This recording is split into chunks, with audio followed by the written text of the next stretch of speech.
August 1947. The British are quitting India nearly 200 years after they took power. One of the largest, most ethnically diverse nations in the world has been divided. One country will now become two, India and Pakistan. As a British barrister draws a line on a map, a once peaceful land implodes. People are forced out of the villages they have lived in for generations. 15 million scramble to be on the right side of the new border. At least 1 million die in the process. And this huge mass of humanity just moving along, barefooted, no food, thirsty. It was a terrible sight, terrible sight. Communities that have lived together for centuries turn on each other in one of the worst communal massacres of the 20th century.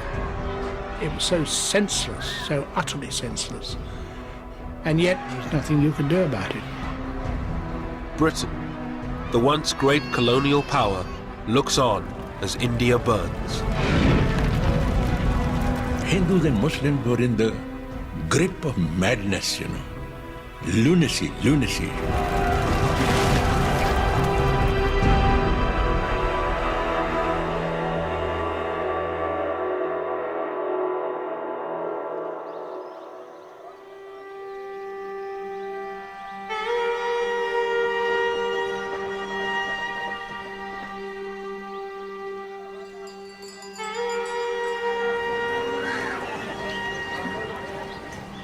In 1946, British India was largely at peace.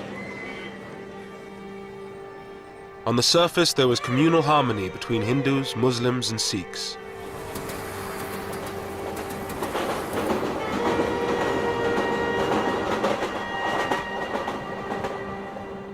In the same part of the village, I remember Hindus and Sikhs living side by side, living with us, Not far from where I lived, And whenever there was any wedding in the family, I remember Hindus and the Sikhs bringing sweetmeats, to my father, and offering, and we lived very happily, very happily.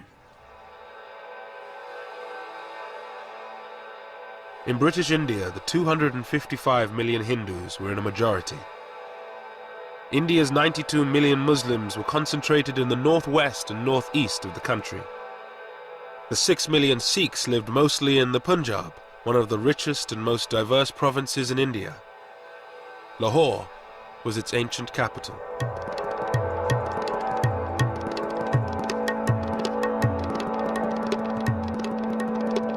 Lahore was one of the most cosmopolitan cities in the country, a center for education and fashion.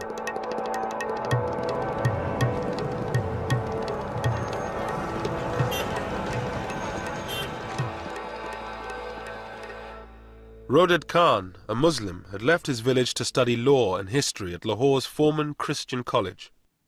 Lahore took my breath away, because it was a different city, and it was a different world.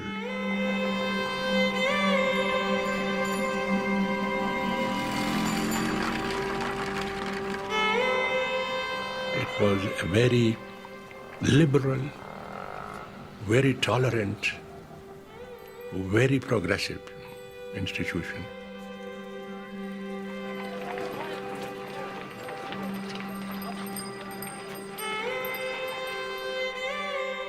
At the same time, Somanand, a Hindu, was in his final year of school in one of Lahore's fashionable suburbs.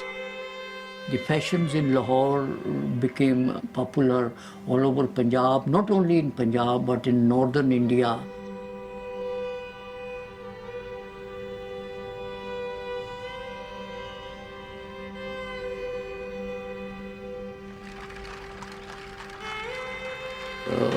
There was a famous saying in Punjabi that a person who has not seen Lahore has not been born yet. He is yet to be born. In a few months' time, the peace of this ancient city would be shattered.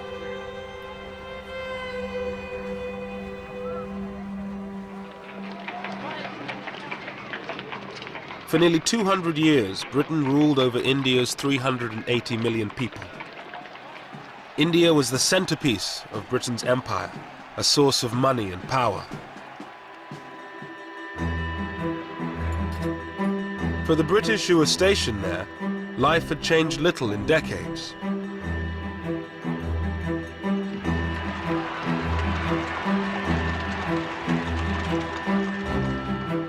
John Moores, an officer to a Gurkha regiment, had been in India for a year. We had a hunt, and they'd imported these hounds possibly in the 20s or somewhere like that, and they used to hunt jackal. The tribesmen would come in with a live jackal and release them eventually, and then the hunt would take it up and try chasing them. But then you had to have a whole brigade out defending the hunters. They would be deployed all round over 70 miles.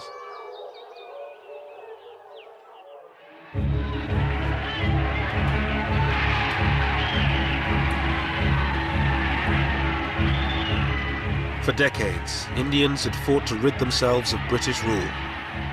The independence movement had been kept in check by ruthless military force. But by 1946, everything had changed. World War II had left Britain bankrupt. Mr. Moores and the other British troops knew that they would be the last. We knew that having come through a very expensive world war, that the cost of maintaining an army in India following the Far East War, we realized that this couldn't be paid for. The taxpayer, England was in a bad state, particularly 46, 47, financially.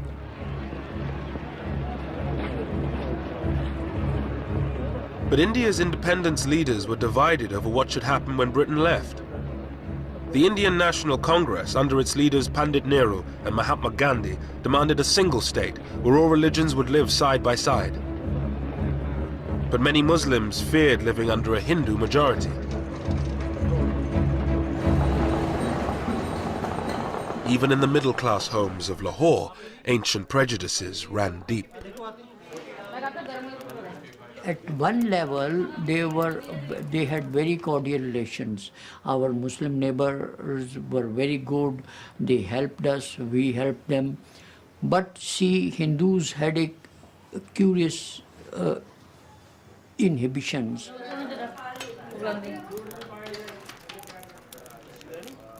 My mother's attitude, she didn't allow any Muslim to enter her kitchen.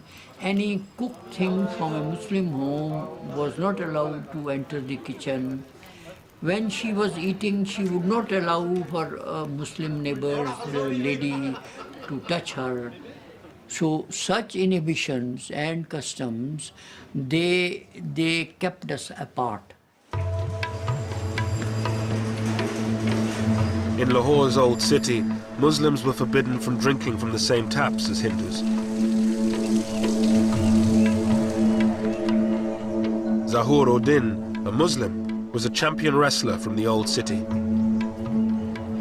बाकी असी लोग जाके लगले जांदे पानी पींदे सा ना वो छबील तो पानी गिलास ही कुझे सानी हन पियांदे वो ऐसा पानी भी नहीं सन पियांदे उन्होंने एक एडी डी लम्मी नौजल रखी सी लोहे दी वो इत्थों फड़दे सन ते जिथे तुसीं बैठे हो ना उत्थों तक नौजल हुंदी सी इत्थों पानी पांदा सी ते असीं ऐसा पानी पींदे सा वो छूत तो भी सानूं छूत समझदा सी Hindu.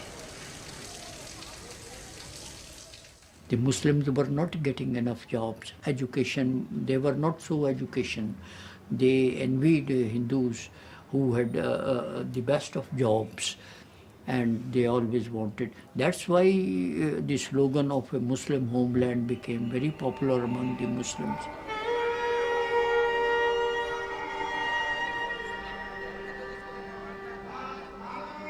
Muslim fears that Hindus would dominate an independent India drove the demand for a separate Muslim homeland.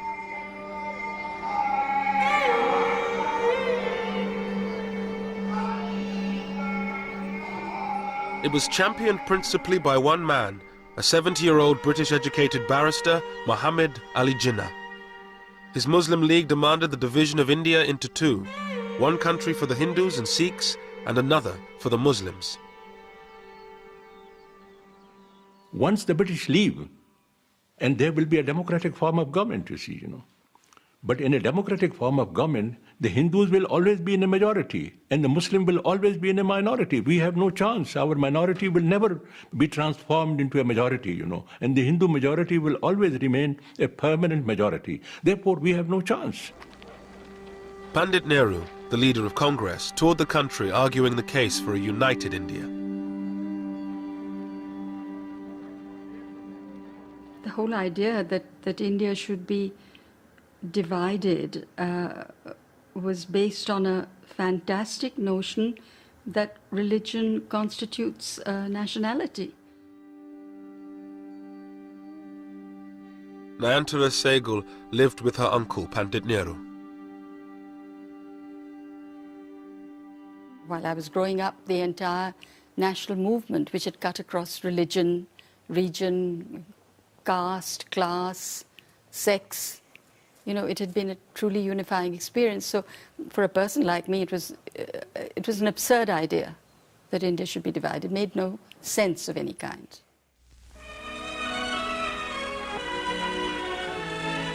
Clouds gather over Simla for the opening of Lord Wavell's conference with the Indian leaders. In March 1946, a British government delegation, the Cabinet Mission, arrived to negotiate between Congress and the League. This was supposed to be the breakthrough conference, where a deal would be struck leading to an independent India. Pandit Nehru, who calls for an Indian republic, is accused by the League of working for domination over the Muslim minority. Jinnah did compromise on his demand for a separate Muslim state. He accepted a united India if it had weak central powers. But Nehru, a socialist and believer in a strong central state, refused any such concessions to the Muslim League. Mr. Jinnah, the Muslim leader, holds fast to Pakistan, and it's reported that his maximum concessions were regarded by Congress as inadequate. At any rate, the fateful conference at Simla, following the preliminary work in Delhi, has ended in failure.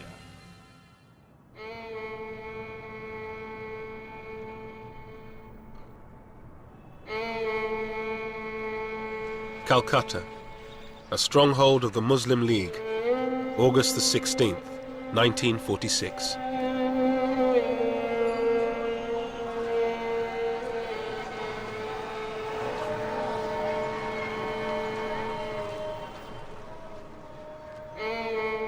With the collapse of negotiations, Jinnah called for direct action. Thousands of Muslims gathered in the center of the city to demand a separate homeland, Pakistan.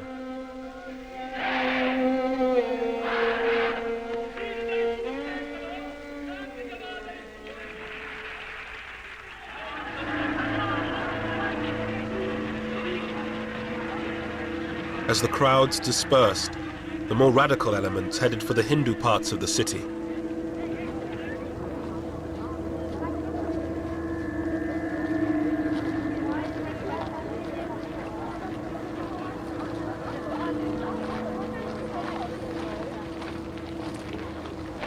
I was thinking of going out for a stroll, and then all of a sudden I found some Muslim hoodlums. They came out, shouted, Nara-e-Takbir, Allahu Akbar. Allah is the great master.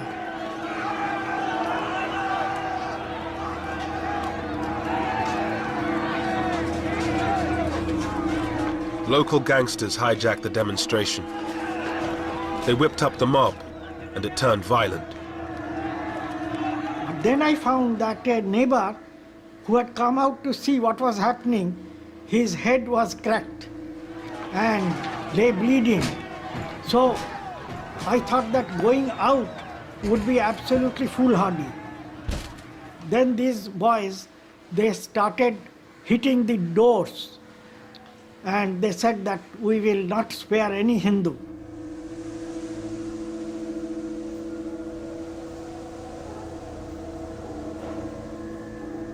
As the city erupted in communal violence, Muslim slaughter of Hindus turned to Hindu slaughter of Muslims. Shankar Ghosh was was covering the riots for a Calcutta newspaper. A jewelry shop was surrounded by a crowd armed with iron rods.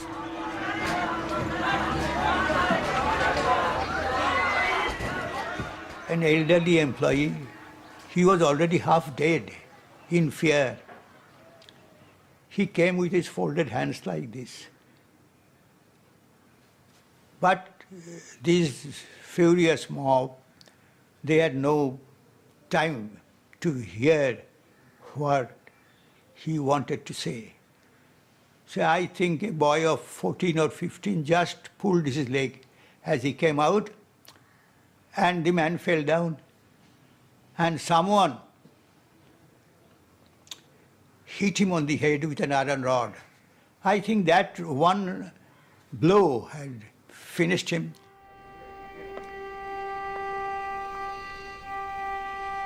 Around 5,000 people were killed in 3 days of rioting.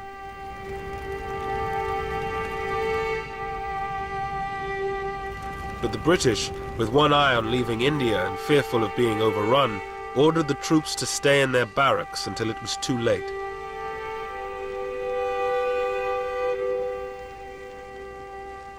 We had absolute faith in British authority. We had absolute faith in the peace that British had given us. For 3 days there was no sign of authority on the streets, and it was anybody could murder anybody.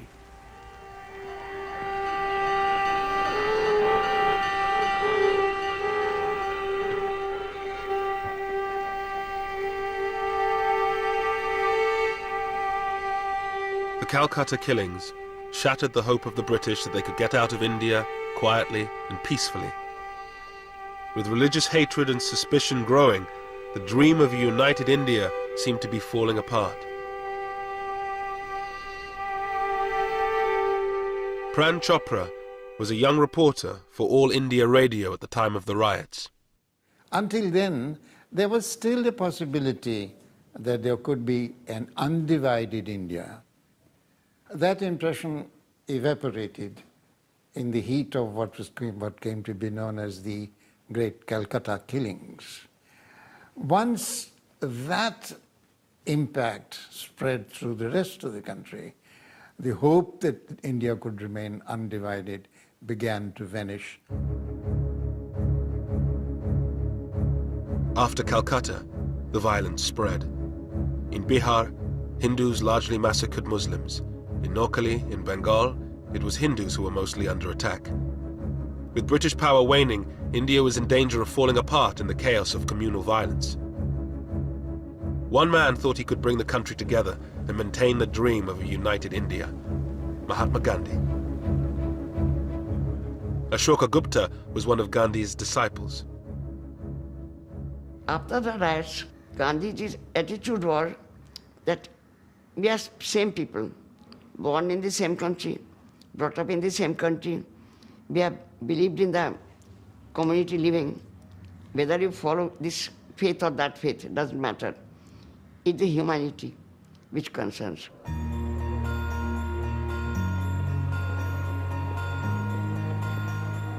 Gandhi spent the first months of 1947 walking through the villages of Noakhali, holding prayer meetings, trying to bring Hindus and Muslims together. Ashoka Gupta went with him. Gandhi walked from one village to another, and while he walked, he sang. He rested in a Muslim house, then he rested in a Hindu house.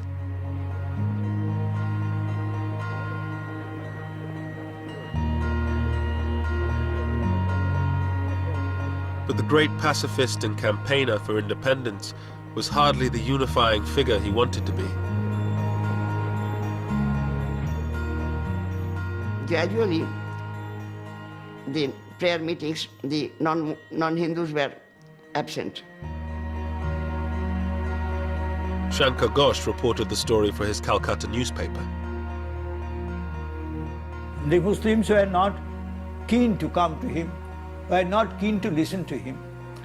And before Gandhiji went on his morning trip from one village to another, they used to defile the path, spread thorns, bones, etc. on this road. An advance party had to be sent because he was in Noakhali, he was not wearing any shoes. He was walking barefoot. Gandhi had always opposed constitutional concessions to Muslims. For many of them, he represented Hindu supremacy. Mr. Gandhi did not appeal to the Muslims, you know. He failed to win the hearts and minds of the Muslims of India, you know.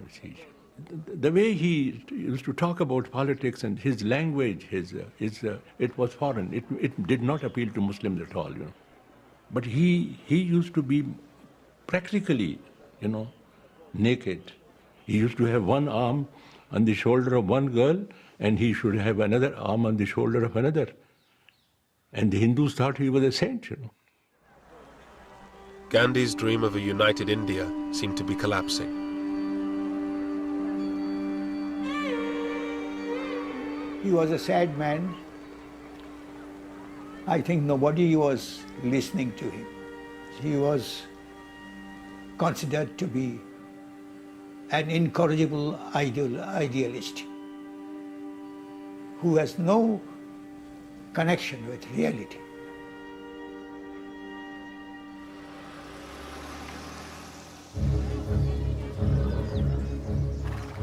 In February 1947, the British government made a dramatic declaration. They would definitely leave India by June 1948. But there was still no agreement on how to give India to the Indians.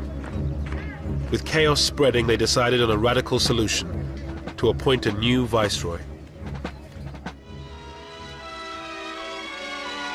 The scene is Northolt Airfield. The occasion, the departure of Lord Mountbatten of Burma, who was leaving for India with his wife. Before the new viceroy, there lay the task of holding office for the brief but obviously difficult period of just over a year until the date when Indians are to take full control of India. Everyone in Britain, I'm certain, wishes the viceroy all possible success in India. I was in school, and they said, you'll miss the last term of school, and we're taking you out in the middle of this term because Daddy's been appointed Viceroy of India, and so we're going out for probably a couple of years. And, you know, thought we'd take you as well, because you can be useful.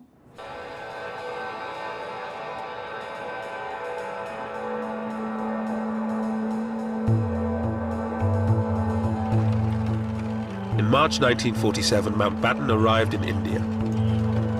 The former Supreme Allied Commander of Southeast Asia had a reputation for being a decisive leader, a man who could knock heads together. His brief was simple: to get a deal and get Britain out before India imploded. The swearing in, of course, was a very great ceremony in the Durbar Hall. And so trumpeters and all the staff in their full dress uniform, my father in full dress uniform, my mother in a long white dress, and I think a sort of laurel wreaths in her hair. And they looked like film stars.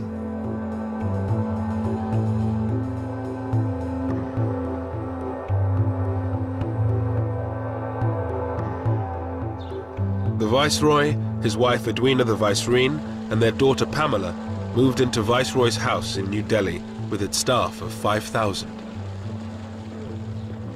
In Viceroy's house, there were indoor gardeners. Now, the indoor gardeners just arranged the flowers in the vases and changed the water.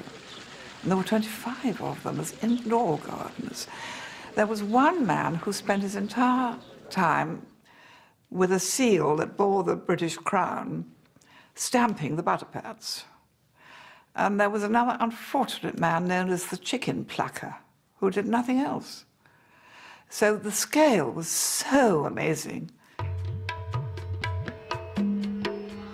Narendra Singh Sarila was to become Mountbatten's aide-de-camp, his personal assistant. Among other things, his job was to assist on tiger hunts. Lord Mountbatten was a very articulate man, and he used to plan ahead what he's going to do. And he used to carry it through ruthlessly. Despite the formalities of life at Viceroy's house, Mountbatten seemed like a new breed of Viceroy. First of all, his background helped him, because everybody knew that he was cousin of the king. But still, he acted without any airs. And I think that impressed Indians, because other viceroys kept, their sort of upper lip and that sort of thing. And I think that helped to impress people.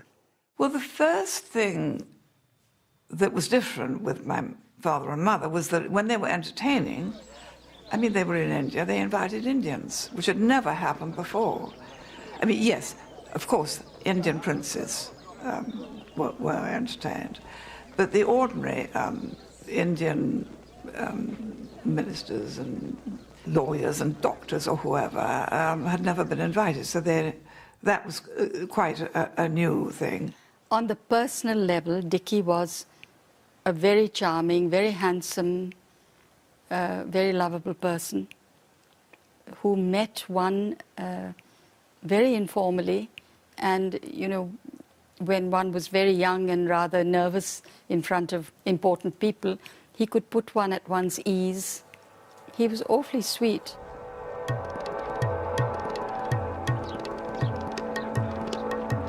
Mountbatten's first task was to meet the Indian leaders, Mahatma Gandhi and Pandit Nehru for Congress, and Muhammad Ali Jinnah for the Muslim League. He hoped his more informal style would give him greater success than his stuffier predecessors. They sat away from the desks in armchairs and were offered refreshments of some kind, and he would say, well, now, before you put me in the picture politically and in the state of India, do tell me a bit about yourself. It was a technique that worked with Nehru. The two would become lifelong friends, but it totally failed with Jinnah. He came out of the meeting afterwards and said to his aides, my goodness, he was cold as ice.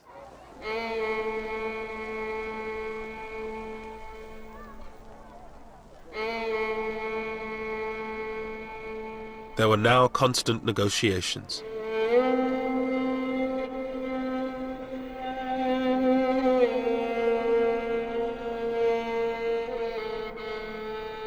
As a divided India became a real possibility, the political tensions at the centre filtered down to the local level.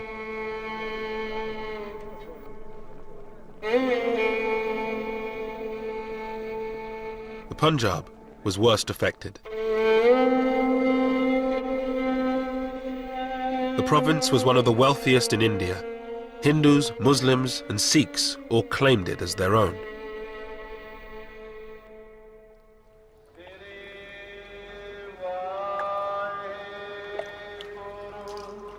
The Punjab was home to most of India's 6 million Sikhs, the location of their most holy site, the Golden Temple. The Sikhs' great fear was that if India was divided, the Punjab, with its Muslim majority, would end up in Pakistan. For Sikhs, it was unthinkable that they would be ruled by the Muslims, historically their enemies.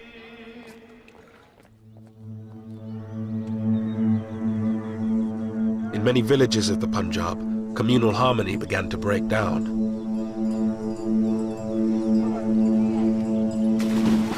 Aridaman Singh Dillon was living in a mixed Sikh-Muslim village. I had Muslim friends, and we used to play together.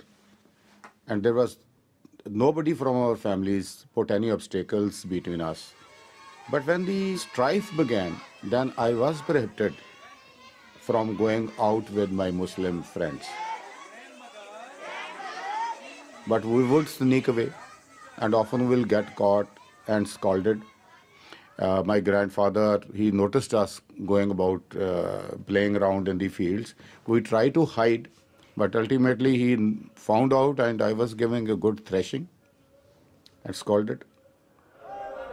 ਭਾਈ ਜੱਸਾ ਸਿੰਘ ਜੀ ਭਾਈ ਨਿਹਾਲ ਸਿੰਘ ਜੀ ਇਹ ਆਪਾਂ ਨਿਰਣਾ ਲੈਣਾ ਹੈ ਕਿ ਸ੍ਰੀ ਗੁਰੂ ਗੋਬਿੰਦ ਸਿੰਘ ਜੀ ਦੇ ਮਹਾਰਾਜ As a young boy, he watched local politicians stir up divisions between the communities for their own ends. ਜਿਹੜੇ ਹੌਸਲੇ ਉਹ ਬੁਲੰਦ ਹੋਣੇ ਚਾਹੀਦੇ ਨੇ ਸ੍ਰੀ ਅਕਾਲ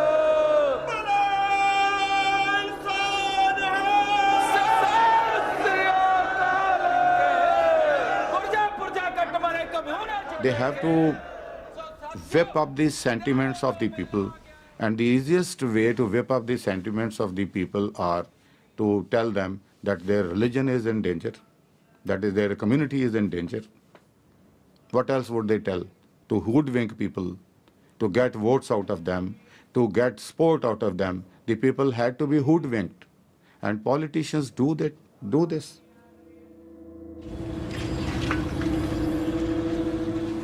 Tension also increased in the Punjab's capital, Lahore.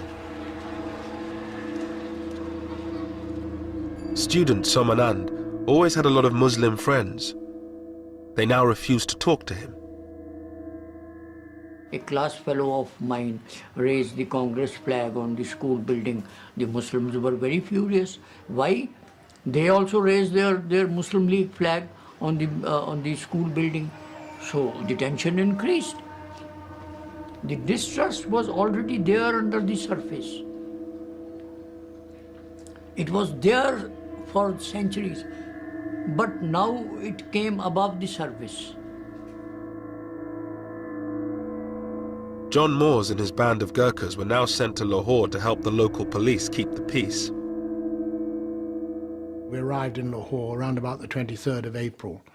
We already knew that there were rumblings going on for intelligence that had been passed to us, and we were briefed on that. And our first job was to get to know the city and how to get around it.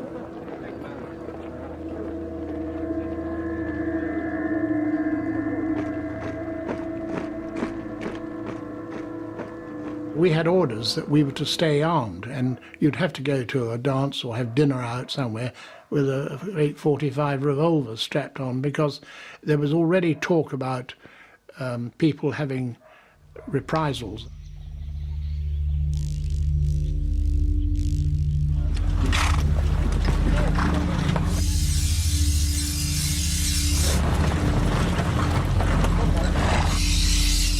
In the villages of the Punjab, there were few British patrols.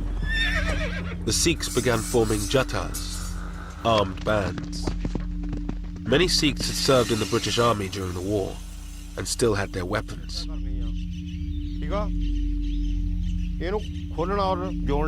These ex-soldiers began to train their Sikh brothers to prevent a Muslim takeover of the Punjab. Jatadar Shingara Singh had recently been released from prison where he served time for assault. He lived in a Sikh majority part of the Punjab. फौजी साडे अपना फौजी साडा भरा ही लगदा है लोग सो ਉਹ ਬੜਾ ਕੋ ਦਾਦਾ ਦੋ ਫੌਜੀ ਆ ਗਏ ਚਲਾਉਣੀ ਅਸੀਂ ਆਪ ਹੀ ਚਲਾਉਣ ਬੜੀ ਜਾਂਦਾ ਫਿਰ ਉਹਨਾਂ ਚੰਗੀ ਤਰ੍ਹਾਂ ਸਭ ਦੱਸਤਾ ਵੀ ਇੱਦਾਂ ਇੱਦਾਂ ਕਰੋ ਇੱਦਾਂ ਕਰੋ ਸਾਨੂੰ ਉਹਦਾ ਇੱਦਾਂ ਪਾ ਕੇ ਦਿਖਾਇਆ ਹੋਇਆ ਨਹੀਂ ਉਹ ਕੋਈ ਚਲਾਉਣੀ ਉਹ ਐ ਰੋਲ ਹੋ ਗਏ ਚਲਾਉਣੀ ਦੁਗਲਾ ਲੱਗਲਾ ਆਈ ਉਹਨਾਂ ਇੱਦਾਂ ਦਾ ਕੰਦਾ ਦਾ ਬੜਾ ਲੋਲਾ ਲੱਲਾ ਦਾ A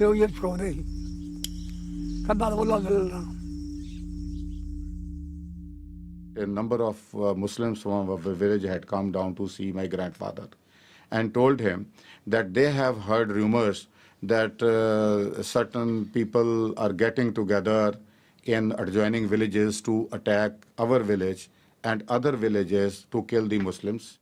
Aridaman Singh Dillon came from a long line of Sikh warriors. His ancestors had been imprisoned by the British. His grandfather, the village head, refused to join in the wave of communal violence. A committee of Sikh, Hindu and Muslim people were created, and they were given small arms like lances and axes. We had a couple of guns, and the basic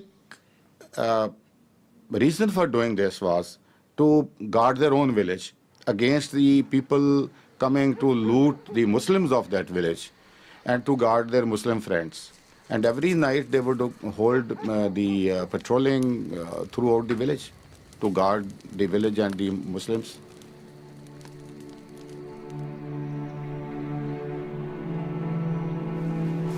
Seeing the Sikh preparations for war, Muslim villagers decided to launch a first strike. In March 1947, Sikh villages around Rawalpindi came under attack. ਝਾੜੀਆਂ ਕੋਲ ਵੱਡੇ ਆਦਮੀ ਦਿਸਣ ਲੱਗ ਪਏ ਅੱਲਾਹੁ ਅਕਬਰ ਯਾ ਅਲੀ ਅੱਕਾ ਅੱਲਾਹੁ ਅਕਬਰ ਯਾ ਅਲੀ ਨਾਲ ਹੀ ਉਹਨਾਂ ਦੇ ਕੁਲਾੜੀਆਂ ਹੁੰਦੀਆਂ ਸਨ ਕੁਲਾੜੀਆਂ ਉਹ ਉਛਾਲ ਰਹੇ ਸਨ ਔਰ ਬੜੇ ਮਤਲਬ ਯਾਨੀ ਐਗਰੈਸਿਵ ਸਨ ਬੜੇ ਗੁੱਸੇ ਵਿੱਚ ਸਨ ਜਿਸ ਤਰ੍ਹਾਂ ਕਿ ਸਾਨੂੰ ਖਾਈ ਜਾਣਗੇ ਤੇ ਸਾਡੇ ਵਾਸਤੇ ਵੀ ਇੱਕ ਨਵੀਂ ਗੱਲ ਸੀ ਕਿ ਸਦੀਆਂ ਤੋਂ ਅਸੀਂ ਉੱਥੇ ਲੋਕ ਰਹਿ ਰਹੇ ਸਨ ਕਿ ਹੋਇਆ ਕੀ ਹੈ The Sikhs were heavily outnumbered by Muslims. Their biggest fear was that their women would be taken away, converted and raped.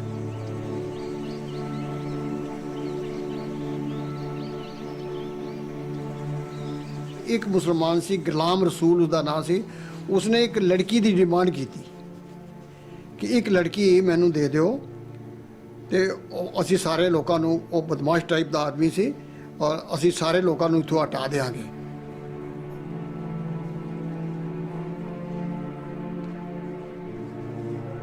The women of the village went into hiding. Bir Bahadur Singh's father decided to act to save the honor of his village. His teenage son looked on. 10 ਸਾਲ ਤੋਂ ਲੈ ਕੇ 40 ਸਾਲ ਦੀ ਤੱਕ ਜਿਹੜੀਆਂ ਸੁਨੱਖੀਆਂ ਸਨ ਸਾਡੇ ਇਲਾਕੇ 'ਚ ਬੜੀਆਂ ਔਰਤਾਂ ਸੁਨੱਖੀਆਂ ਹੁੰਦੀਆਂ ਸਨ ਪਹਾੜ ਦਾ ਨੀਮ ਪਹਾੜ ਦਾ ਇਲਾਕਾ ਸੀ ਤੇ ਉਹ ਸਭ ਤੋਂ ਪਹਿਲਾਂ ਆਪਣੇ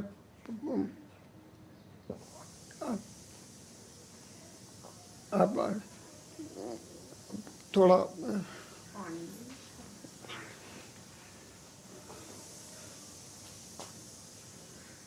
आवाज मारी सब तो पहला अपनी बेटी नू मान बेटा आ जा मेरी भैन मान कौर जिसदी जी मेरे को 2 साल वड्डी सी 18 और 19 साल की सी और बैठ गई मेरे पिताजी ने खंडा जब कर लगे तो वो वार जड़ा सी ਉਹ ਲੱਗਿਆ ਨਾ ਵਾਰ ਲੱਗਿਆ ਨਾ ਰੱਬ ਜਾਣੇ ਮੋਹ ਆ ਗਿਆ ਔਰ ਕੀ ਹੋ ਗਿਆ ਮੇਰੀ ਭੈਣ ਨੇ ਆਪਣੀ ਗੁੱਤ ਇੰਜ ਕੀਤੀ ਔਰ ਮੇਰੇ ਪਿਤਾ ਜੀ ਨੇ ਬੜੇ ਗੁੱਸੇ ਨਾਲ ਉਹਦਾ ਦੁਪੱਟਾ ਇੰਜ ਕੀਤਾ ਔਰ ਮੋਰੀ ਕਿਰਪਾਨ ਔਰ ਸਿਰ ਉਹ ਪਰੇ ਸੀ ਪਿਆ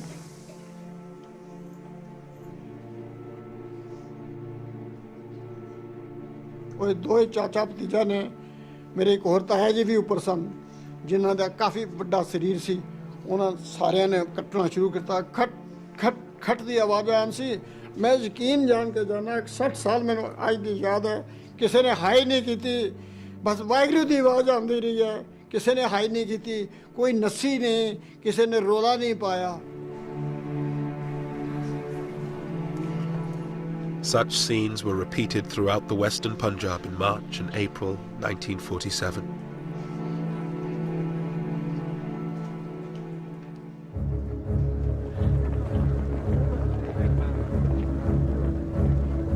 With the threat of all-out conflict, a deal became a matter of urgency. The Congress leader, Pandit Nehru, now had power within his grasp. But to get the British out quickly, he had to compromise. He abandoned his dream of a united India and accepted partition. A statement will be read to you tonight, giving the final decision of His Majesty's government as to the method by which power will be transferred from British to Indian hands. On the night of June 3rd, 1947, Mountbatten, Jinnah and Nehru broadcast the news that they had finally struck a deal. They would divide India in two.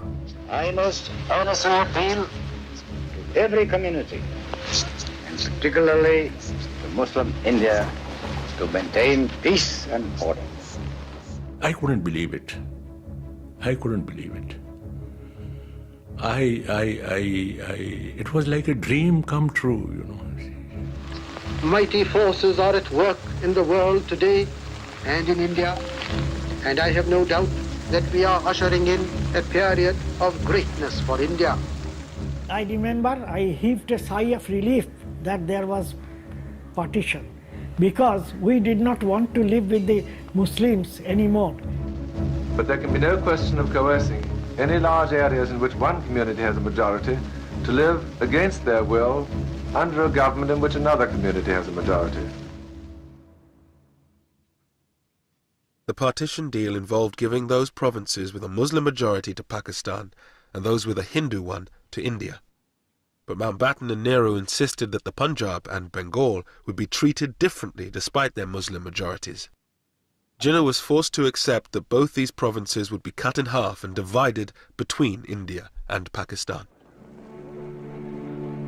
The next day, at a press conference, Mountbatten dropped a bombshell. Britain would not be leaving in June 1948, as had been planned, but on August 15th, 1947, just 3 months away. When asked why the date had been brought forward by nearly a year, Mountbatten replied, "Why should we wait? Waiting would mean that I should be responsible, ultimately, for law and order." It should have been possible for them to say that, look, there is no great hurry, don't fix a timetable, let it proceed in a more orderly manner. But he was a decisive man. This is the job I have to do, this is the date by which I'll do it. This was his personality. That made the pace of the partition furious, impossible to moderate. It was no question of it being too soon, it was much too late. Because in fact, when he arrived, he saw the situation was so much more volcanic than he'd been led to believe in England. And he had that diary that he had over everybody's desk saying however many days to independence, because it seemed so unbelievable. And the next morning you went into your office, it was 1 day less, and it certainly concentrated people's minds.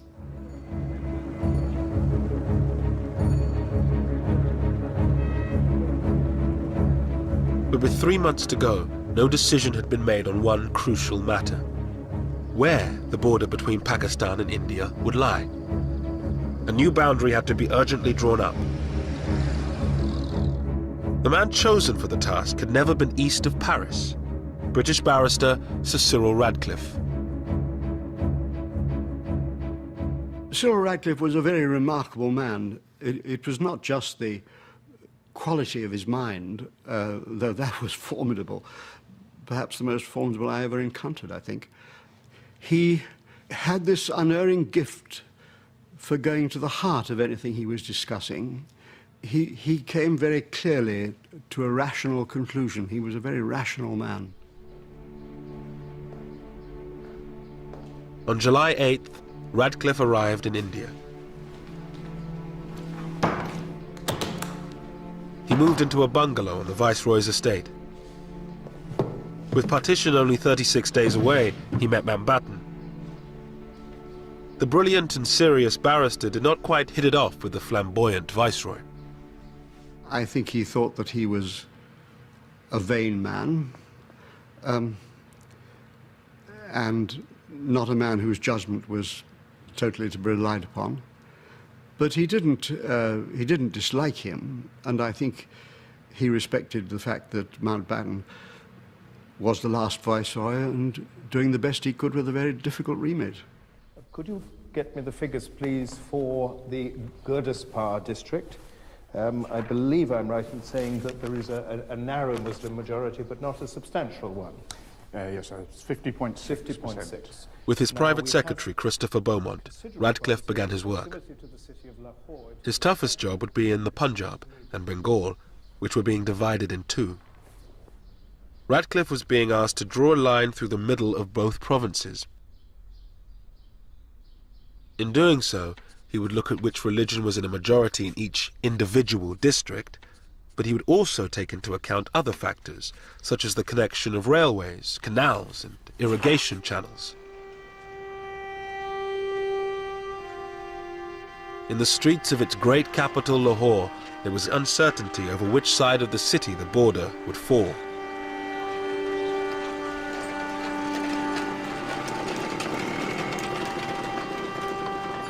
Satish Gujral was an art student in Lahore from a politically influential Hindu family. Most of my Muslim friends also agreed that logically speaking, there was more chance that Lahore will go to Indian side.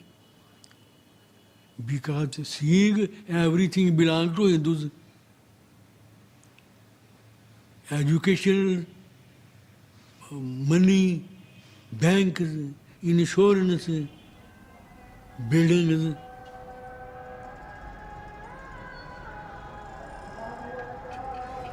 या मौला जी दोवां कन्ना ही फिर लाहौर सन पाकिस्तान जी लिया असीं इत्थे ही रहिए असीं घरों बाहर ना निकलीए सारियां कबरां भी इत्थे निकल गईयां असीं ते मरांगे इत्थे घरों बाहर ही निकले ना किते गए ने ना किते आए ने.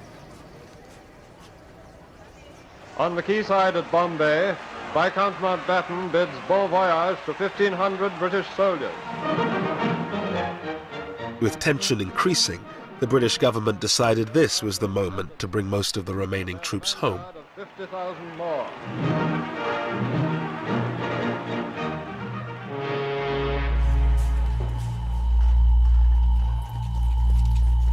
With just over a month to partition, tension on the streets of Lahore began to turn to violence. There was a date and everybody then knew that do whatever you can now, because after this date you won't be able to do it. Whether it's looting Muslims or looting Hindus, whatever it might be. So therefore the date itself became a driver. With the border still to be decided, Muslims, Sikhs and Hindus began to clear their neighborhoods of anyone not of their community. माहौल जो खराब होंदा गया फिर इहो ही होंदा गया कि इत्थों जेह्ड़े मुंडे सन ना वो रेहड़ी दे वड्ढ के ना वड्ढ वड्ढिया करके एक अद्धा बंदा लग्गेआ कोई फस गया उन्होंने वड्ढ के बोरी पा के इत्थे लिया के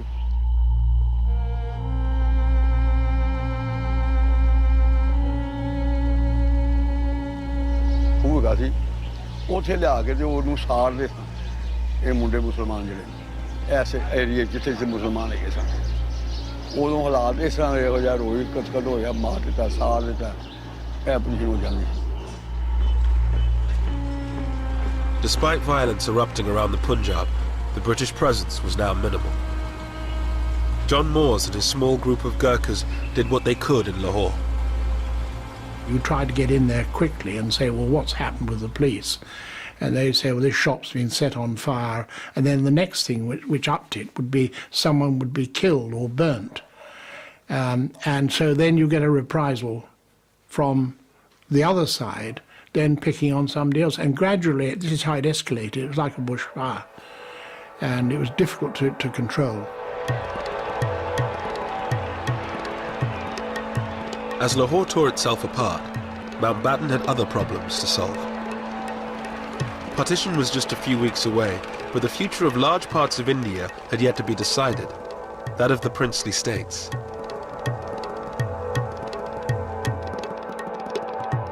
Ruled by princes, these semi-autonomous states were dotted around India. They had been allowed to run their own affairs in return for their loyalty to the British Crown.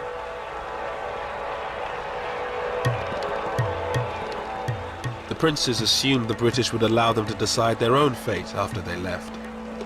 But Mountbatten had done a secret deal with Nehru. He would hand most of them over to India.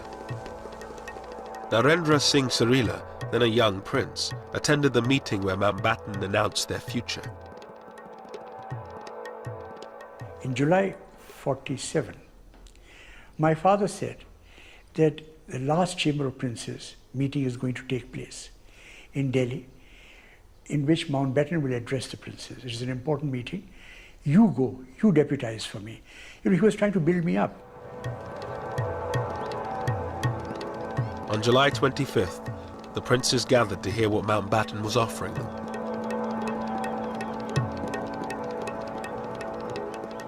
He came and stood in front on the podium.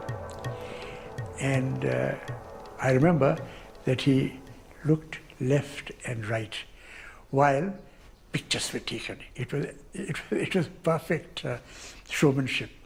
And then he started addressing the princes. Your Highnesses, ladies and gentlemen, and he said that we have no alternative but to sign the instrument of accession. Mountbatten told the princes they had little choice: join the Indian Union or be swept away in a wave of democratic change. And I think this made a great impression, and many of the princes who had these ideas that they would become independent and do what they like, this collapsed. They realized that if they didn't sign, most of the princes, small ones, they would be most probably wiped out. With the princes in the bag, the partition settlement was nearly complete. All that remained was the final border, down to Sir Cyril Radcliffe. I think it was the loneliness of the decision which I remember him talking about. It wasn't a single decision, it was a series of decisions about where the line should be drawn. These decisions were going to be his, and he had to take responsibility for them. And I think he found that a lonely experience by comparison with some of the things he'd done. Sir Cyril had no time to see what was happening in the lands he was dissecting. His approach to drawing up the boundary, separating majority Hindu Sikh areas from majority Muslim ones, almost certainly encouraged the religious cleansing of entire districts. There were areas where the margins were not very great. Therefore, the majority in those areas wanted to make sure that the process didn't get fudged with small numbers. So drive the minority out, whether it is Hindu or Muslim minority, to make sure that this bit of territory doesn't slip out of your hands.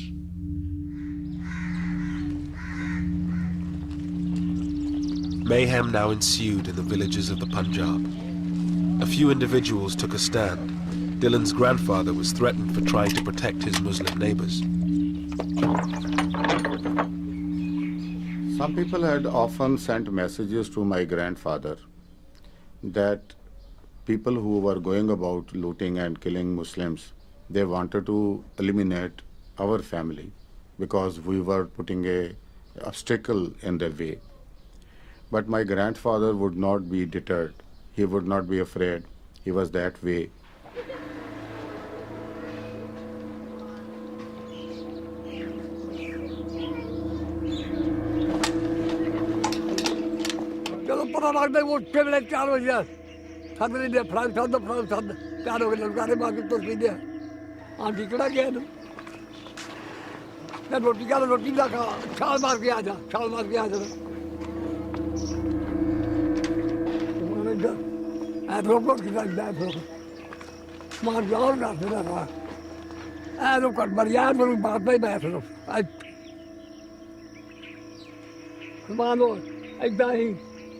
लेकिन कुर्बान थी ना आता आ बजा मेरे को बड़ी गिजी बड़ी फबरी वाली बड़ी और लागे रहते थी चौका चौका कितना आ गए वो जीवन है साढ़े ने मारे हैं बड़े खुश होते हैं दूसरे लड़कारे मारते जो बढ़ देते हैं लड़कारे मारते मगर तगड़ा जा लड़कारे मारते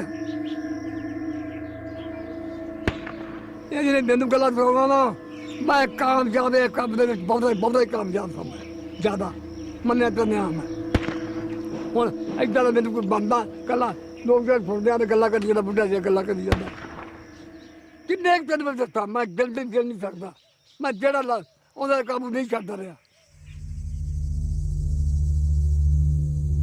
Small contingents of British-led troops scoured the countryside trying to stop the violence. But by then, they were just too few to make a difference. One had messages coming in all the time by hand, written messages. I can remember one, it was rather a sad, pathetic note by some chap who could write a little bit of English. And he had been in the Indian Navy.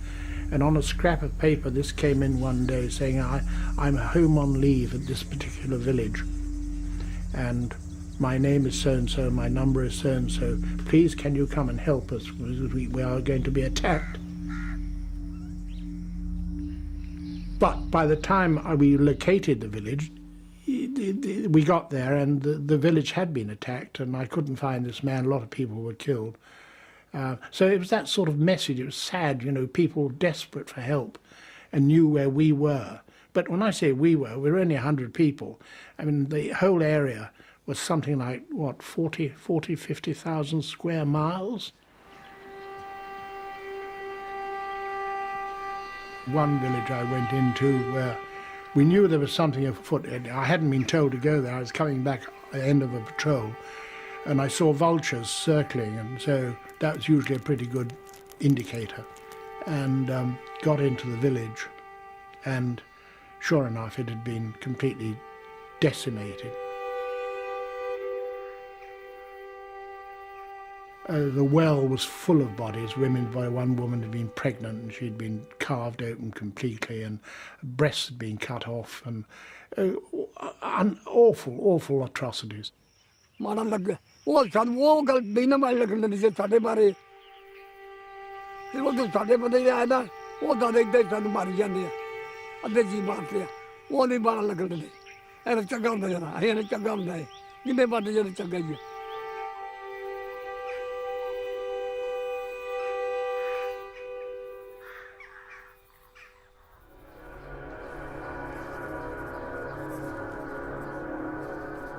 In Lahore, murder was now an everyday occurrence. With partition just 2 weeks away, rumours circulated that the city would go to Pakistan. Lahore's richer Hindus took no chances. There was tension. The Hindus started leaving much before the partition Lahore. They knew that Lahore would go to Pakistan. They started leaving the city, but they pretended that they are not leaving. They kept their drawing rooms as it was there. All the sofas and all the furniture was there. In the hearts there was a hope lingered that Lahore would be on this side.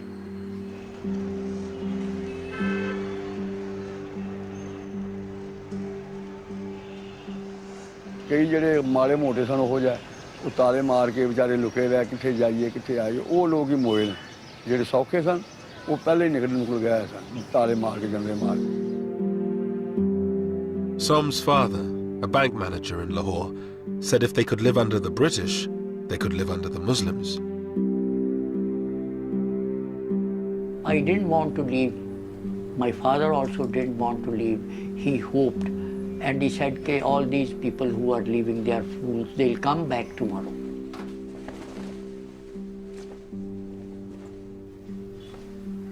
But that was not true. When our neighbors started leaving one by one, he still hoped. Our closest neighbors who we had very close relationship, the Bhatiyas, when they left, my father wept that day.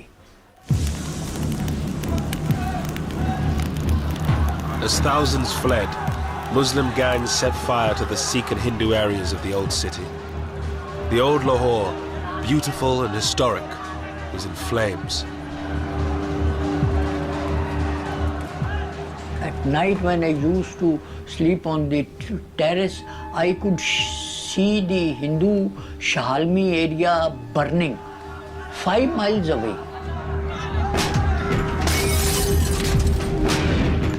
The flames could be seen.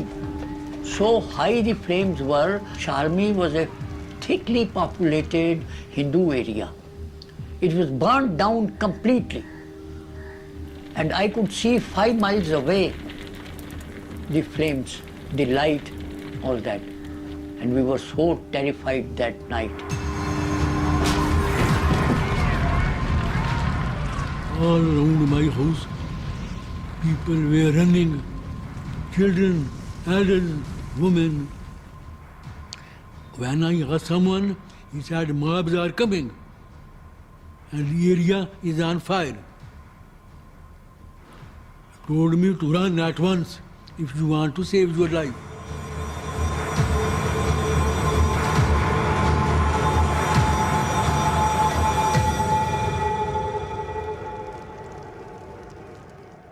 The whole horizon full of fire, smokes, and all red. It was such a sad, sad, sad moment for my life.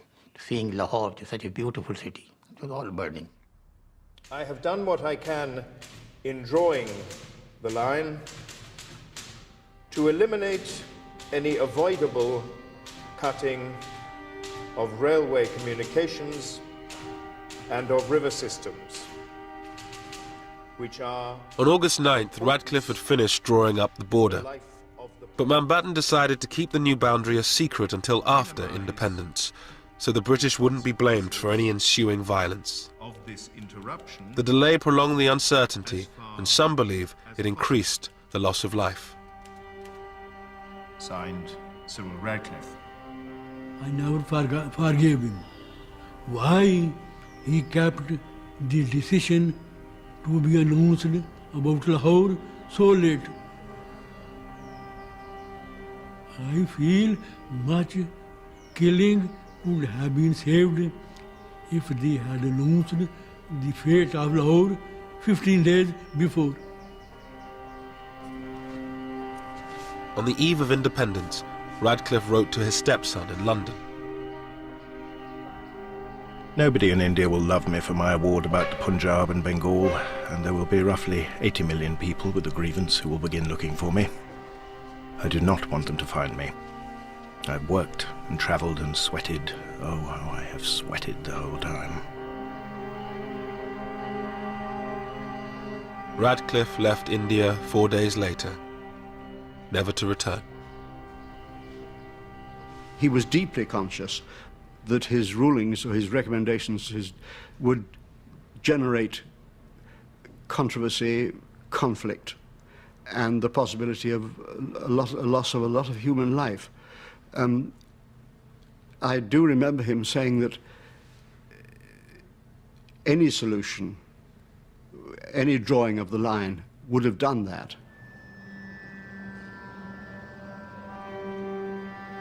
On August 14th, 1947, a new country was born on the subcontinent. Jinnah's dream of a Muslim homeland became a reality in Pakistan.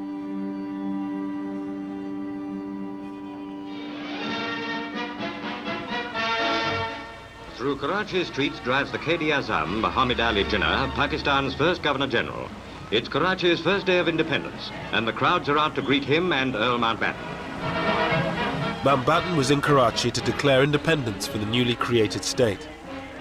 Bizarrely, no one except he and Radcliffe knew where its borders were, but this didn't stop the celebrations.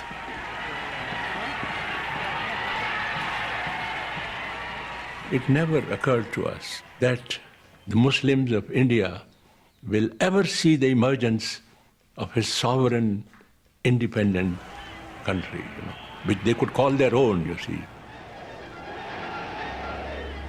A country they could live for, a country they could die for, you see. It never occurred to us,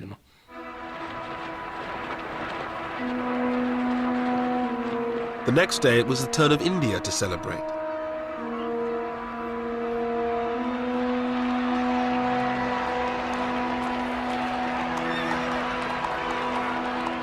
Hundreds of thousands thronged the streets as Nehru, Mountbatten, his wife Edwina, and their daughter Pamela made their way to the Constituent Assembly. Unfortunately, when my parents arrive, they can't get in because the crowd is so thick, but so thick, that they can't open the doors. So there's no way for them to get in. So somebody has to crawl in some window and go to the Prime Minister and say, it's like the Viceroy can't get in because the crowd is so vast. Will you come and sort it out? So Nehru had to sort of scuttle around back and start hitting people and shouting at people and clearing away, which he was always brilliant at and loved doing. And eventually my parents were allowed to make their state entrance considerably less dignified than had been expected.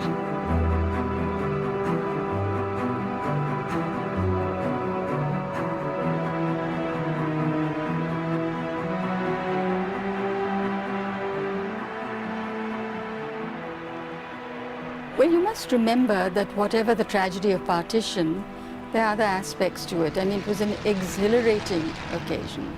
There were millions of people out on the street celebrating.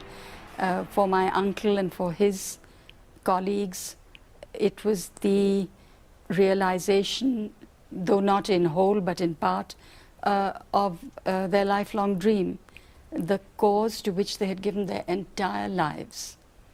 And here it was, Indian independence.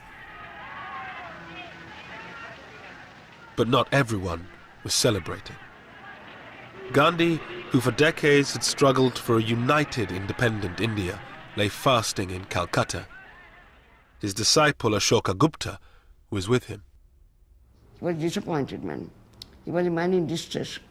And he found that whoever people went with him to start with, now are deserting him. The desertion by other leaders, I think, hurt him very much. He wanted to die. His attitude was, let me die.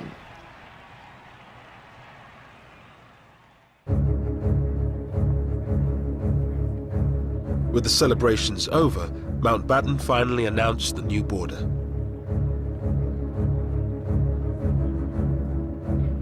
It sliced through the previously united provinces of Bengal and Punjab. Lahore was given to Pakistan, a disaster for the city's few remaining Hindus. We were dejected and we were so sorry because, see, those Hindus, by that time, Hindus had realized that it would not be possible for them to stay in Pakistan.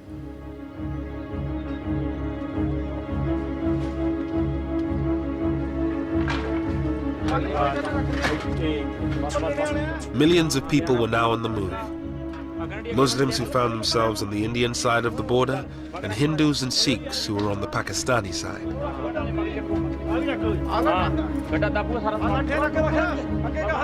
They packed their belongings onto bullock carts and left the villages they had lived in for generations.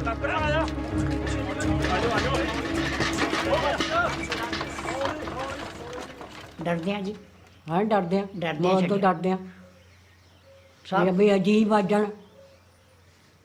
कोई चीज नहीं चुकन दी वाला भाई आके कुछ नहीं जाना तुम अपनी जाना ले जाओ गड्डियां ते बहन दी करो गड्डियां ते दो दो बोरियां आटा सुट लिया जिन्ना घर हैगा सके ते एक गड्ढा सी छां घरां दा कोई पता नहीं सी इन्हां नहीं पता भी आया भी अपने पिंड ही जावांगे इत्थे बलगणी आउणा सी पिछे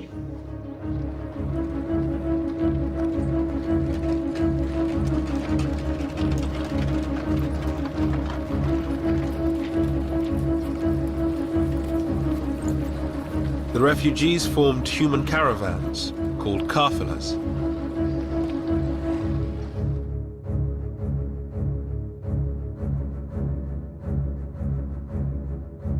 The lucky ones had military escorts to protect them from armed bands waiting on the roads. The first major refugee movement, the biggest concentration, was about a 50 miles long column of over 200,000 people was moved, and I was escorting it from Jalandhar onwards up to the Pakistan border. Wajahat Hussain was a young army officer. He had been sent to the Punjab to deal with disturbances on the border. We had very few troops with us, very few troops with us. So here were these people. There were no transport arrangements. There were no arrangements for the medical cover. There was nothing except that we had collected these people in open spaces. They were told to move, and they were moving on foot. Some had bullock carts, and they put their belongings on the bullock carts, and their old people and children. Others were on the foot. And we used to do initially we used to do about 15 to 20 miles in a day. But as they got tired, as the days passed by, they became less and less. Military ਨਾਲ military ਆਉਂਦੀ ਰਹੀ ਅੱਗੇ ਪਿੱਛੇ ਪਿੱਛੇ ਅਸੀਂ ਨਾਲ ਦੋ ਤਿੰਨ ਮੌਤਾਂ ਵੀ ਸਾਡੀਆਂ ਉੱਥੇ ਆ ਕੇ ਹੋ ਗਈਆਂ ਐਡਾ ਹੋ ਗਿਆ ਬਿਮਾਰੀ ਪੈ ਗਈ ਬਹੁਤ ਜ਼ਿਆਦੀ ਬੜੀ ਮੁਸੀਬਤ ਸੀ ਜਿੱਥੇ ਫਿਰ ਕਾਬਲਾ ਖਲਾ ਨੇਰ ਪੈ ਨੇਰੀ ਪੈ ਜਹਾਜ਼ਾਂ 'ਚ ਵੀ ਰੋਟੀਆਂ ਸਾਨੂੰ ਇਸ ਤਰ੍ਹਾਂ ਬਾਹਰ ਨੇਰਾ ਪੈ ਜਾਣਾ ਉੱਥੇ ਕਾਬਲਾ ਕਰਨਾ ਤੇ ਕੋਈ ਜੇ ਪੱਕੀਆਂ ਤੇ ਪੱਕੀਆਂ ਨਹੀਂ ਪੱਕੀਆਂ ਨਹੀਂ ਪੱਕੀਆਂ ਨਹੀਂ ਪਾਣੀ ਗੰਦੇ ਪੀਤੇ ਪਤਾ ਨਾ ਇਹ ਤਾਂ ਝੋਨੇ ਲੱਗੇ ਝੋਨਿਆਂ ਵਿੱਚੋਂ ਐਂ ਕਰਕੇ ਤੇ ਪਾਣੀ ਪੀਣਾ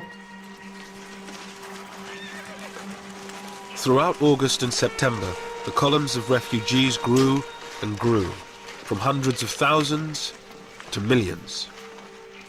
Well, you imagine 2 million people on one road, virtually, and it's just a seething mass of people trying to get water, trying to call in. Wells were poisoned, trying to find food, trying to cope, trying to cook, women having children. And it's awful, awful things.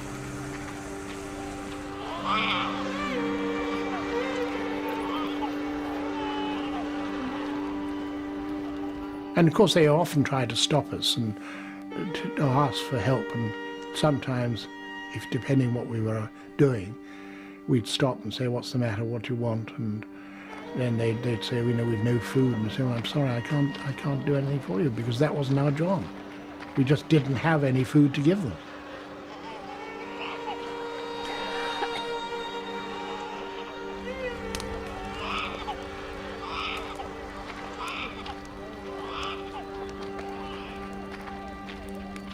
First they used to start throwing their baggage which they were carrying, everybody, whatever little they had to carry. And after 3-4 days, they used to gradually drop. And then they were left with just the clothes shattered, tattered. And lastly, the mothers leaving their small babies. That was our biggest problem. And there were these crawling babies, and on the side of the road with these thousands and thousands of people just moving. It was a terrible sight, terrible sight.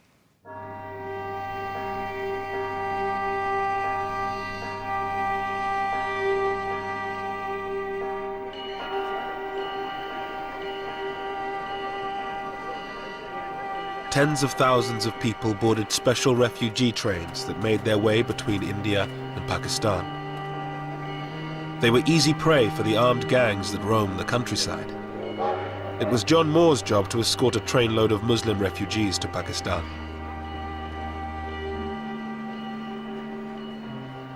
It wasn't a train, it was just a lot of coal wagons, steel coal wagons, and this, of course, is August, which is pretty hot. And we loaded up these wretched refugees.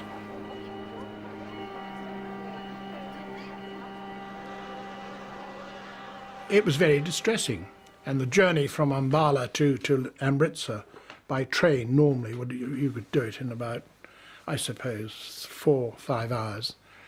And in this case, it took 4 days.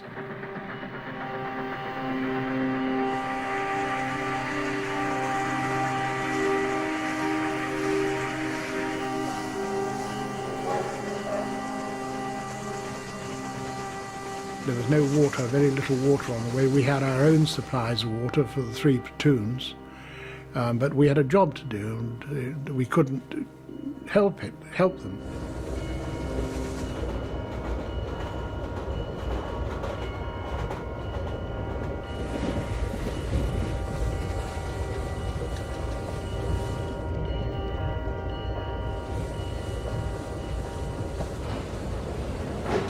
Three days into their journey, they reached the Sikh stronghold of Amritsar. Just 14 miles from the border, they were forced to stop to pick up water. The station had been taken over by hundreds of armed Sikhs. Amritsar station was crawling with, it was packed, it was like sardines, right across, not just the platforms, but across the tracks. They all had weapons of some sort or another. Some were old blunderbusses, some were fairly modern rifles, spears, swords. They were shoulder to shoulder crowds, and pushing and shouting and screaming, and you realize that you were just going into a hell, and if you didn't look tough, you were for trouble, because they would then have gone for us before the refugees. And I said the thing to do is to get the grenades out, let them see. A lot of them are ex-soldiers, these people here, the weapons they were carrying. Let them see you priming grenades, prime the grenades, and that they'll know you mean business then. And doing that, the crowd sort of melted back and away and left us clear. And I suppose we must have been in the station for about 4 hours, something like that. And just as dawn was breaking, we managed to pull away the engine to do the last 14 miles. There had been very little planning for the movement of refugees or their protection. Most British troops had already been sent home, whilst Indian and Pakistani forces were in total disarray. They were totally inadequate forces. The reason was very simple, because the Indian army was being split. At the same time, don't forget that the troops were also concerned about their families, because wherever they came from, the trouble was going on in their homes also. So they were very much concerned. And most of them were on leave, or they were on the process of joining their new unit, or they had already joined. So very few bodies on the ground, really speaking, available to us to deal with the job.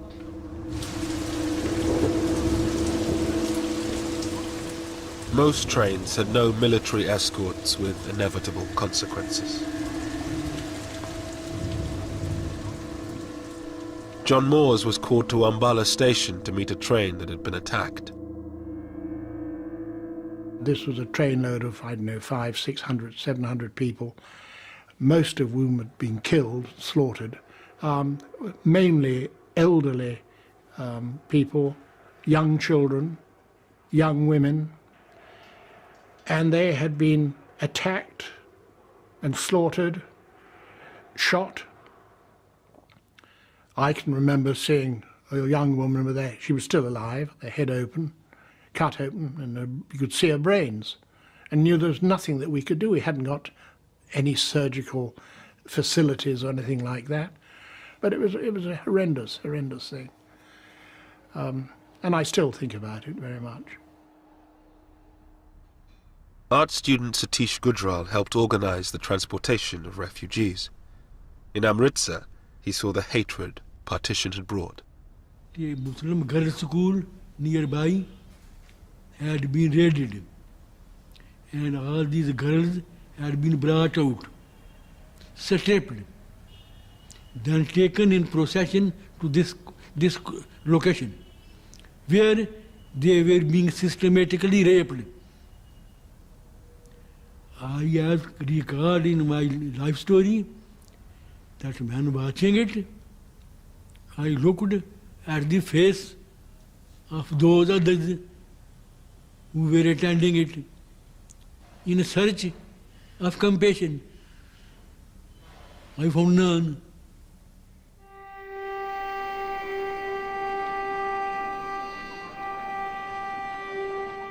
In the coming months, around 15 million people made the journey from one side to the other.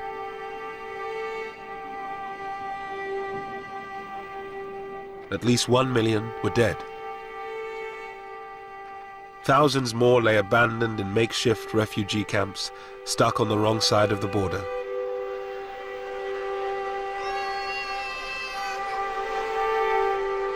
The Viceroy now led the relief effort.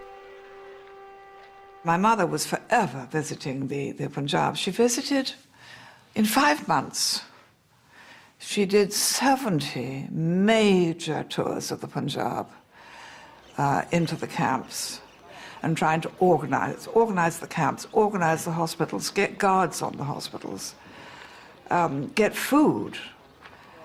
And they soon learned that tell Lady Mountbatten something or answer one of her questions and something will happen.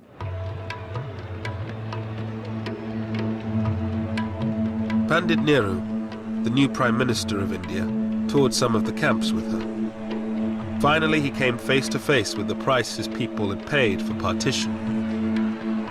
Satish Gujral was in a refugee camp in Lahore when he arrived.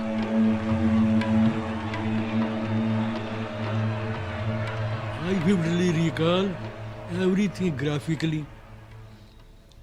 There the refugees wanted to kill him. He was shocked. A man who grew up as the darling of the people was going to be killed by the same people. I had been in pro-Nehru fellow, but that evening I did not feel, because I thought for the leaders having been truly responsible for all this havoc. So I thought he was only harvesting what he had sowed. So that first time that day, I felt no reverence toward him.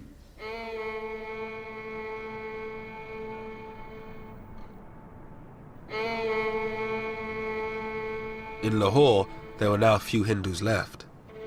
Somanand and his father were among the last.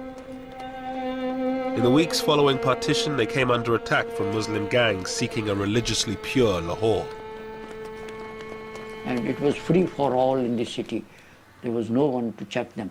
So they had come for that purpose, and somebody had given them our address and all that, and they came to kill us. But fortunately, we had a very narrow escape, and I was with a neighbor, with a Muslim neighbor, and they looted, they ransacked the house, took away all the clothes which they could use, all our shoes.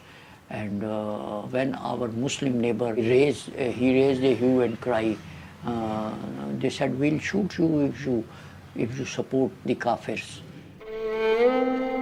It was too much even for Som and his father, who throughout the violence had held out the hope that they could stay on in the city of their birth.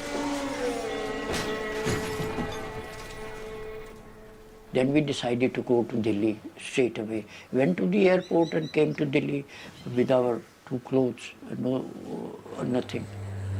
We left in a plane. My father bought 2 tickets for Delhi. I saw our houses when the plane went up and flied over Model Town. I wept.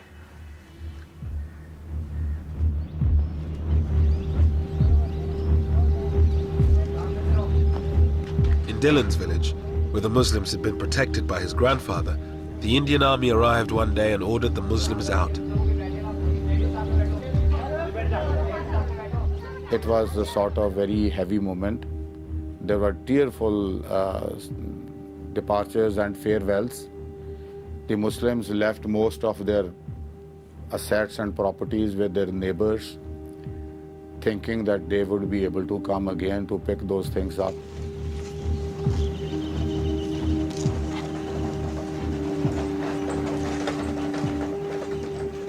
Initially, the people felt very remorse about their going. But then, in a couple of days, sort of they try to occupy their homes. They try to take away whatever they had left.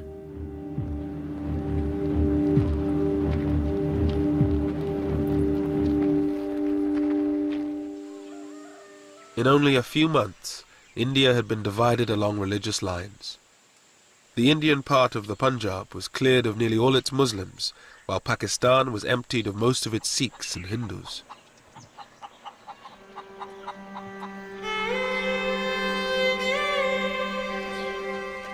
Lahore, once one of the most mixed cities in all of India, was now home only to Muslims.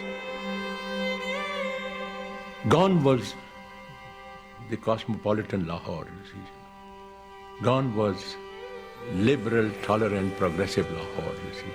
But I think culturally, Lahore suffered, you see.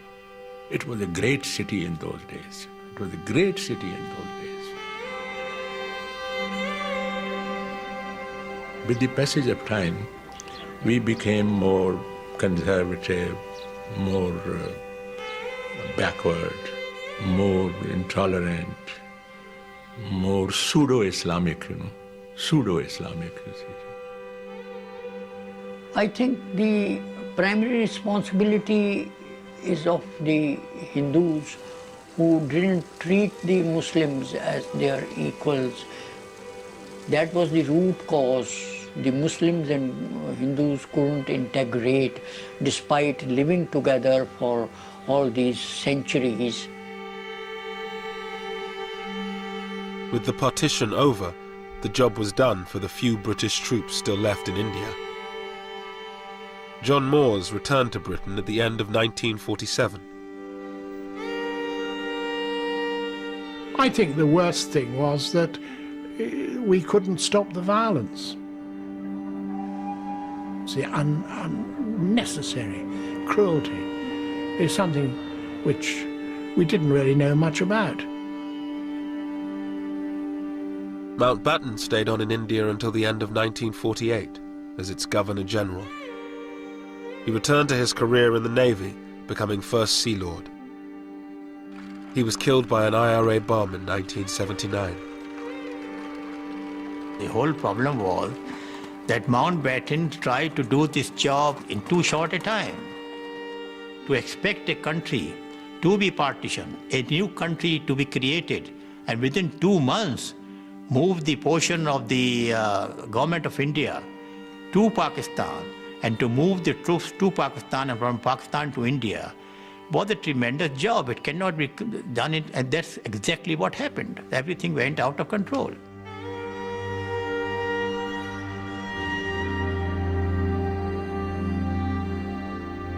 Satish Gujral, the art student from Lahore, became one of India's greatest painters.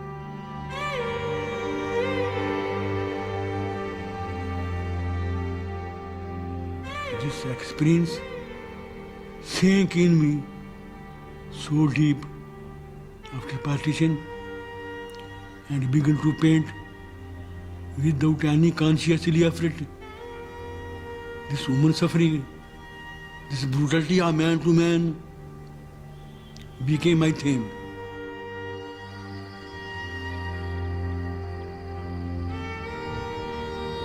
The border created in 1947 would become the focus for 3 wars and 60 years of animosity between the government of India and Pakistan.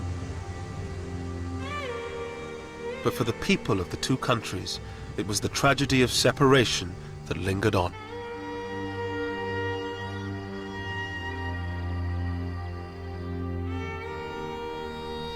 I missed my friends.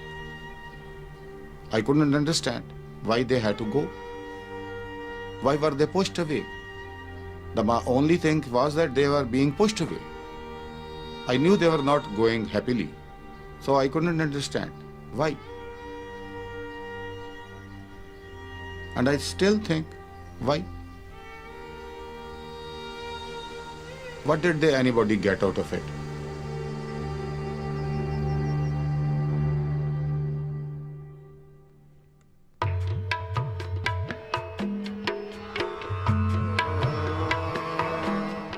And on BBC 4 at 11 in Midnight's Grandchildren, 3 British teenagers travel to the Punjab to see how their families were affected by partition.